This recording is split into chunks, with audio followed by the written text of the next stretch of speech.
James Garner finally talks about Jack Elam again. James Garner was born in Norman, Oklahoma, on April 7, 1928. His real name was James Scott Bumgar. Garner's early life was hard, but he learned to deal with it. There were 3 boys born to Weldon and Mildred Bumgar. He was the youngest. It hurt James a lot when his mother died when he was only 5 years old. His father finally got married again, and James had a rough time with his stepmother, who he later said was abusive. James had to grow up quickly because of how hard things were at home and in the economy during the Great Depression. He finally quit high school and did a bunch of different jobs, like being a model and pumping gas, before fate brought him to Hollywood. Garner's path to becoming an actress was not typical. After being in the merchant ships and then as a soldier in the Korean War, where he was wounded twice and given 2 Purple Hearts, Garner went back home to figure out what to do next. He almost fell into acting by mistake, but his friend and fellow actor Paul Gregory pushed him to do it. He quickly got jobs in commercials and small parts because he was tall, fit, and charismatic. Eventually, he got a contract with Warner Brothers. In 1957, Garner got his big break when he was cast as Brett Maverick in the popular TV show Maverick. His role as the charming, card-playing, reluctant hero made him stand out from other TV cowboys at the time. In contrast to the stern and sad Western stereotypes, Brett Maverick was smart, friendly, and quick with a joke. This personality fit Garner's natural comedic timing and draw to the average person perfectly. The show became a huge hit right away, and James Garner became a well-known actor. His unique mix of humor, weakness, and quiet power made him famous. He didn't play superheroes or characters who were too tough. Instead, he played figures that were easy to relate to and who often used their brains instead of their fists. Garner changed a lot about what it meant to be a main man on TV, and Maverick became an important part of culture that lasted long after it ended. Even though many TV stars of his time failed to make the switch from TV to movies, Garner was able to do it. During the 1960s and 1970s, he was in a lot of different movies that showed off his wide range. He played a clever smuggler opposite Steve McQueen in The Great Escape, 1963, which is one of his best-known roles. Another is Emily in the Americanization of Emily, 1964. He starred with Julie Andrews in a dark satire of war that showed how well he could mix humor with serious subjects. Support Your Local Sheriff, 1969, a comedic western that played off of his rebellious personality, and Murphy's Romance, 1985, which got him nominated for an Academy Award for Best Actor, were 2 other great performances. In Murphy's Romance, he played a kind-hearted small-town pharmacist opposite Sally Field. The movie was a quiet hit that showed how popular he still is. During his movie career, Garner worked with some of the biggest names and directors in the business. He was respected for being responsible and not having a big ego. He never tried to become famous or win an Oscar, but his acts were always solid, heartfelt, and based in reality. He had a unique talent for making every scene better without taking away from his co-stars. In 1974, James Garner went back to TV in The Rockford Files as private investigator Jim Rockford, a part that many people think is his best. Roy Huggin and Stephen J. Cannell made it. The show changed the way mystery shows are made. Rockford wasn't like other tough guy PIs. He liked to talk his way out of trouble, lived in a trailer by the beach, and didn't get paid very much for his work. Still, he cared a lot about right and wrong and was faithful. Garner was able to show off all of his range in this part. He was tough when it was necessary, funny when it was appropriate, and always easy to relate to. The show was successful in part because of how well Garner got along with the supporting cast, especially Noah Beery Jr. as his father Rocky. In 1977, Garner won an Emmy for The Rockford Files, which is still considered one of the most important police shows of all time. But behind the scenes, Garner had to deal with tough stunts and work hours that were bad for his health. He hurt himself a lot while filming his own driving and fight scenes, which is one reason he quit the show early in 1980. Even after The Rockford Files, Garner kept working steadily in movies and on TV. He played Maverick again in the 1981 TV movie Brett Maverick and had a small role in the 1994 movie Maverick, which starred Mel Gibson. In movies like Space Cowboys, 2000, and The Notebook, 2004, he played the older version of Ryan Gosling's character and gave them a lot of weight. Garner's acting in The Notebook was moving and soft, showing how love and memories can last a lifetime. Garner was known for more than just his acting. He was also known for being honest and quietly protesting. During the 1963 March on Washington, he was one of the many people who stood up for human rights. He was also not afraid to stand up for himself in the tough world of Hollywood. He famously sued Warner Brothers for breach of contract and won, which was unusual for an actor at the time. Garner was always ready to fight for what was right, even if it meant risking his own life. This showed how strong his morals were and how he brought them to his parts. Loved American actor James Garner is known for his charm, humility, and ability to play many roles. He met Lois Clark early in his work and fell in love with her. They met by chance at a political rally in 1956, and even though they only dated for a short time, there was an undeniable and immediate link between them.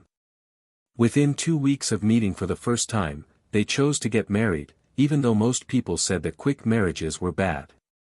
James Garner and Lois Clark said their vows on August 17, 1956, starting a marriage that would last for almost 60 years. This is a very unusual thing to happen in Hollywood, where relationships usually end quickly. Later, Garner would think back on his relationship with Lois with love and gratitude. He would often call her the love of his life and the anchor that helped him through the rough waves of fame and personal battle. There were some hard times in their marriage. Because Garner came from a working-class family in Oklahoma and Clark from a more cosmopolitan family in Los Angeles, they had different points of view and personalities at first. At the same time, the bond they had was strong. Garner said that they had been together for a long time because they respected and loved each other and could give each other room when they needed it. Even though his job as an actor required him to be away from home a lot and shoot for long periods of time, Garner stayed deeply committed to Lois. He never stopped loving her, even when they were apart for short periods of time, like a 2-year trial split in the 1970s. Eventually, they got back together and started living their life together with even more strength. While Garner was married to Lois, he also took in Kim, her daughter from a previous marriage. Garner treated Kim like his own, even though she wasn't his biological kid. He was a great father figure, always there for her. He gave her security and love, which is something that many kids whose families have changed long for. From what I've heard, he loved Kim very much, and their love grew stronger over the years. He once said that being a dad didn't make him less of a parent. He made sure that she always felt welcome and cared for in their family home. After some time together, James and Lois had their own child, a girl they named Greta Garner. Greta grew up in a home that values creativity and expression a lot. She was surrounded by her father's legacy and larger-than-life personality. Still, he stayed a very normal and active parent. Loved his daughter very much and often talked about how happy she made him. He supported her interests and was always there to cheer her on, whether she was going to school, looking into a job in the arts, or just becoming an adult. But Greta always kept her father's impact close to her. She went on to make her own way in the world and became a writer and producer. She has talked a lot in public about how much he changed her life. Not just as a movie star, but also as a kind, funny, and honest man who led by example and never let his fame get in the way of his values. James Garner was known for many years for being gracious, humble, and having a strong loyalty to both his work and the people he worked with.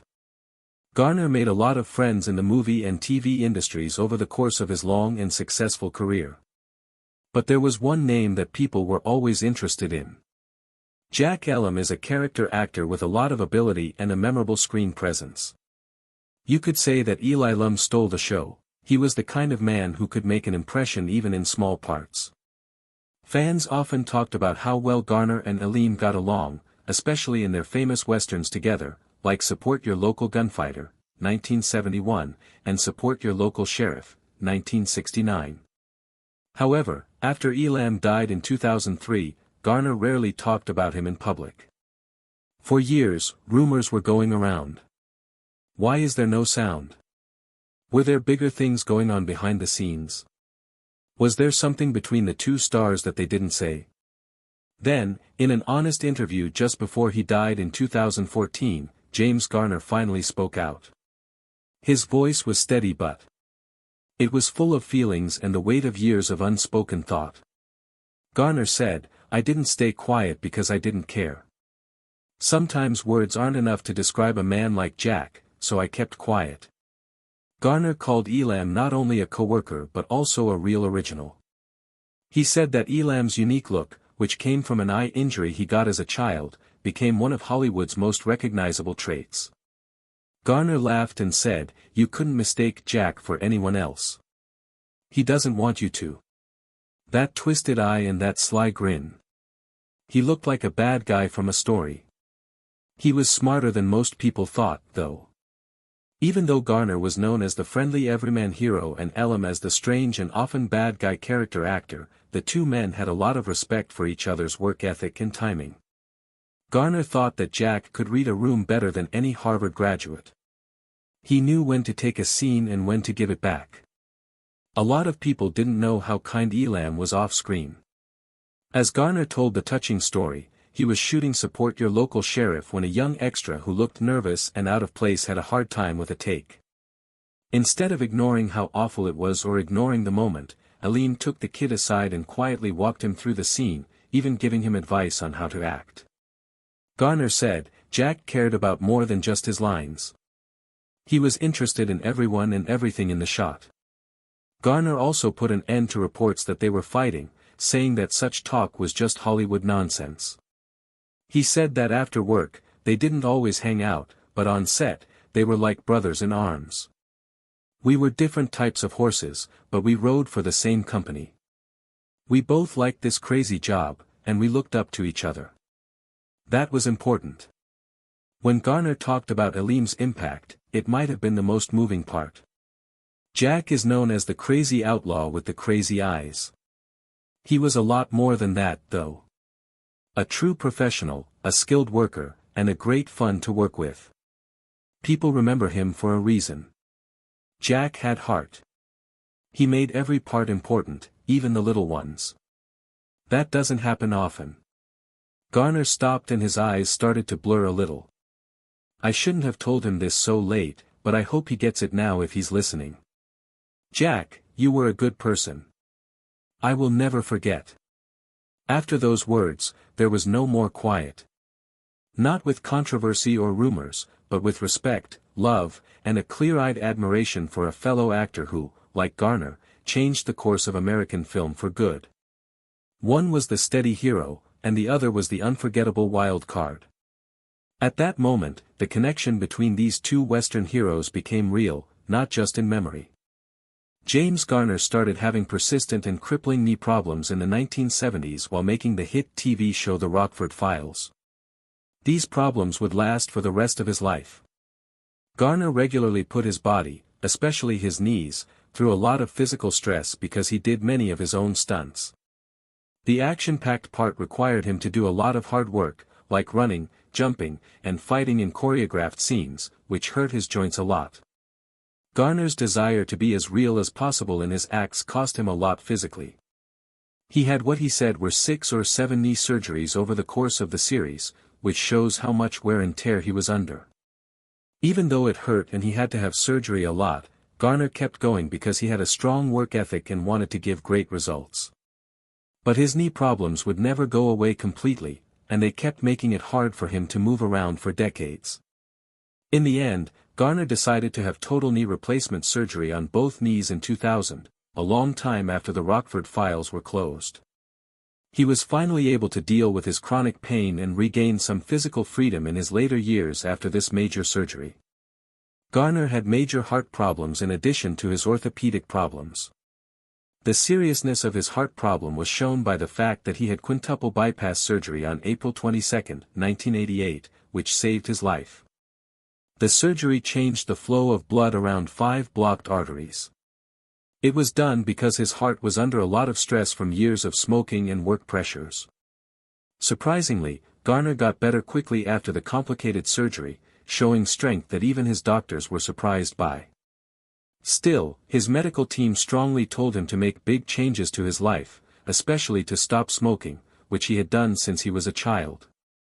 It's crazy that Garner started smoking at the age of 12. This is because of the time he grew up in and the widespread acceptance of tobacco use at that time. Even though he was told many times not to after his heart surgery, Garner found it hard to quit smoking and did so for another 17 years. He finally cut down on his drinking for good in 2005, when he was 77 years old. "My dad had smoked since he was 12 years old," his daughter Garner later said about his deep-seated addiction. Her words brought out both the long-term effects on her health of being exposed to drugs at such a young age and her father's incredible determination to beat his addiction. Garner's health problems didn't go away in the 2000s. After having a serious stroke 2 days before, on May 11, 2008, he had to have surgery right away. The stroke was a scary event that put Garner's life in grave danger and made his fans and family very worried about his future. But medical help came quickly, and the surgery was judged to have gone well. The outlook for Garner after the surgery was said to be very good, giving people hope that he might be able to get back to using his body in many of the ways he did before. However, the stroke was the start of a time of getting worse health. He was only able to return to public life in limited ways after what happened, but it was clear that it had seriously hurt his health and general vitality. In the years after his stroke, Garner slowly faded from public view as he worked to get better and spent more time with his family. It is sad to say that James Garner's long battle with health problems ended on July 19, 2014. Police and firefighters were called to his home in the Brentwood neighborhood of Los Angeles on that day, where they found the popular actor dead. He was 86 years old. His death was caused by a heart attack caused by coronary artery disease, which he had been fighting for a long time. Even though he had been through a lot of surgeries and medical scares, he was very strong. However, his long-term health problems, especially the heart problems and the effects of his 2008 stroke, had taken a big toll. Garner's health had been getting worse in the years before he died. People who knew him well and fans who had followed his work closely both agreed on this. Even with all of these problems, James Garner was always seen as a strong and humble person. He was remembered not only for his famous parts in movies and TV shows, but also for the grace and dignity with which he dealt with his own problems.